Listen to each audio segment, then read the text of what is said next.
pertama adalah melihat status proses, komennya adalah PS, dan itu outputnya. Untuk komen yang kedua adalah PSU yang digunakan untuk melihat status proses secara lengkap pada user aktif. Lalu komen berikutnya adalah untuk membuat proses pada user lain.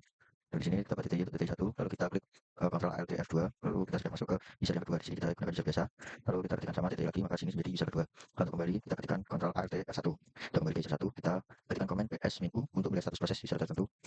Kita ketikkan data untuk user kedua, maka itu proses yang sedang berjalan di user kedua. Untuk komennya berikutnya kita ketikkan PSA untuk melihat status proses secara lengkap pada semua user. Untuk komen berikutnya kita ketikkan PS min A untuk melihat status proses foreground semua user. Komen berikutnya membuat proses foreground looping. Sini kita ketikkan yes, maka akan terlooping Y.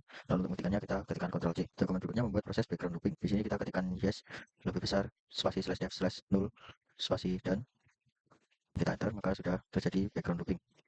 Untuk melihat status prosesnya kita ketikkan PS, maka di situ akan ada command yes yang berjalan selama waktu tertentu. Dan untuk menghentikannya ketikkan command kill spasi PID yang tertera pada prosesnya. Di sini PID-nya 621. Nah, sudah kill kita ketikkan jobs lagi, maka statusnya adalah terminate. Lalu untuk command berikutnya kita ketikkan PS min DH untuk melihat status proses, untuk menampilkan semua proses secara hierarki.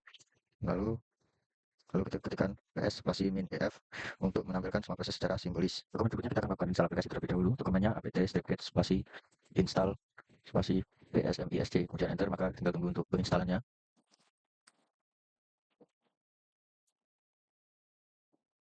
Nah, jika sudah selesai, tinggal ketikkan command PS3, kemudian enter, lalu ketikkan lagi command PS3 min P. Command berikutnya kita akan memonitoring proses dengan command top.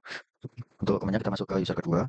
Nah, di sini kita masuk ke user kedua, kita ketikkan yes, kemudian kita enter, lalu kita berpindah ke user 1, lalu kita ketikkan top. Nah, di sini kita akan tampilkan proses aktifnya, tinggal ketikkan I saja.